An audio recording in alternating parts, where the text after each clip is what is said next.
So again, according to the halakha, Rabotai, according to the halakha,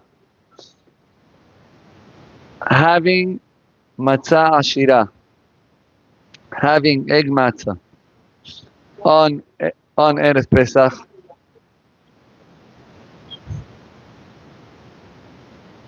okay, on Erev Pesach, it is permissible as far as you don't eat from the 10th hour of the day and up, matzah ashira. 10th hour of the day could be already in the afternoon. We're talking about late afternoon. Okay, so at that time you should not eat matzah ashira. Beforehand, you are allowed to have matzah ashira. That's on Erev Pesach. During Pesach, there is machloket in the halakha. For Ashkenazim, it's asur. For the Shulchan Aruch, mutar. But there is a room to be mahmir, not to have egg matzah during Pesach. No isur, mutar to have it, mutar, but it's good to be mahmir. Okay, that's the halakha. Believe tomorrow I'll give you more details about this. Okay, Rabotai.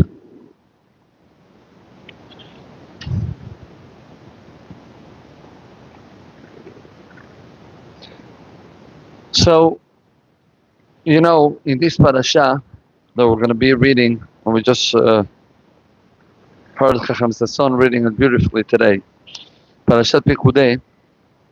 So the Torah says, Ele Pekudei Mishkan Edut, and we're talking about the counting that Moshe Rabbeinu showed to Am Yisrael about every single item and every single dollar that was donated to the Beit HaMikdash. Moshe Rabbeinu showed the receipt of everything. One of the questions is, why? Since when Moshe Rabbeinu, was hashud chaz v'shalom to think that Bar Minan he will not be righteous. Talking about the Mishkan, Moshe Rabbeinu Adon HaNeviim, Moshe Rabbeinu has to show every single detail. It says that the word pikudeh, if I remember good, I heard that the Baal HaTurim writes down pikudeh with a vav to teach us that every detail, the vavim, the amudim, the everything, Moshe Rabbeinu showed that he actually didn't took anything to his pocket. Pele atzum. Okay, it's such a surprise. Imagine now, Amavdid, Moshe Rabbeinu was way higher, but imagine Chacham Ovadia Yosef has to show to each one of us, listen, I never took, nobody asked you, Chacham. Nobody asked from you that. We're not choshed on you. You tamid Chacham, Tzadik, Yireh Shamayim. Moshe Rabbeinu, Adon HaNeviim. What's the answer? The answer is Moshe Rabbeinu didn't do it because of the people. Moshe Rabbeinu did it to show us that always we have to be clear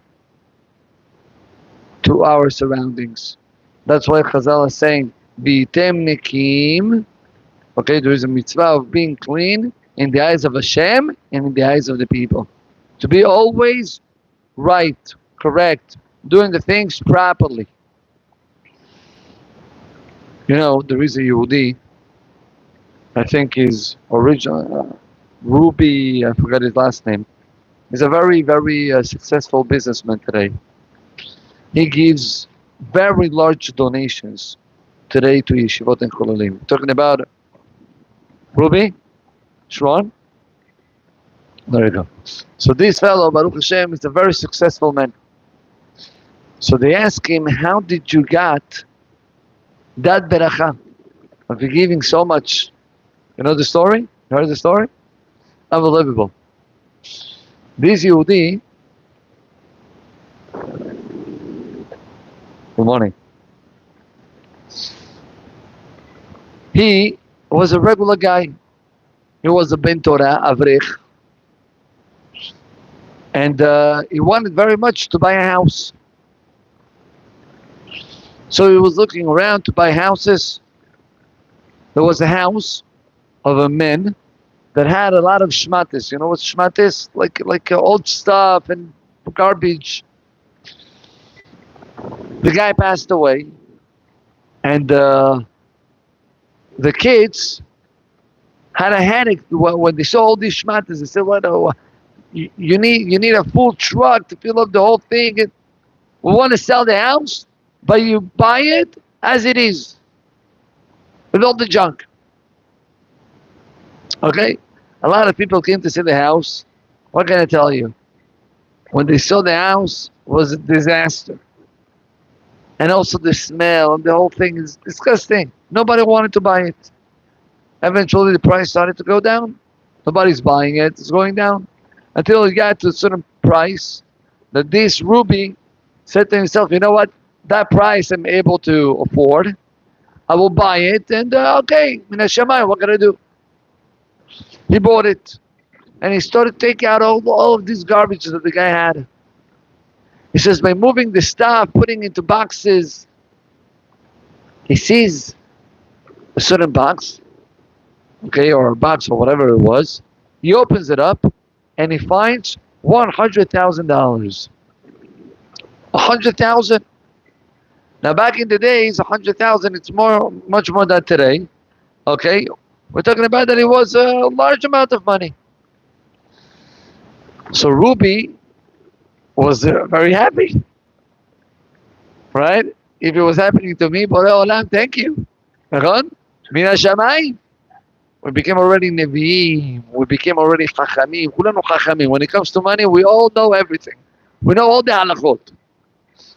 Now, even though the owners were goyim, he decided to ask his Rosh Yeshiva, which I believe was the Rosh Yeshiva of Mir, to ask him, what should he do with the money?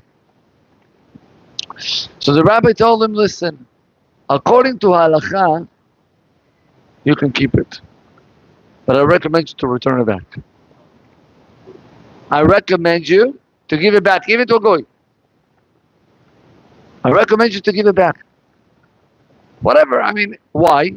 Even though you might say, listen, when they sold it with the intention of whatever it's inside the house to be sold. But really, if they were knowing that there was inside 100,000, they will never sell it like that. Nachon? The rabbi said, give it back.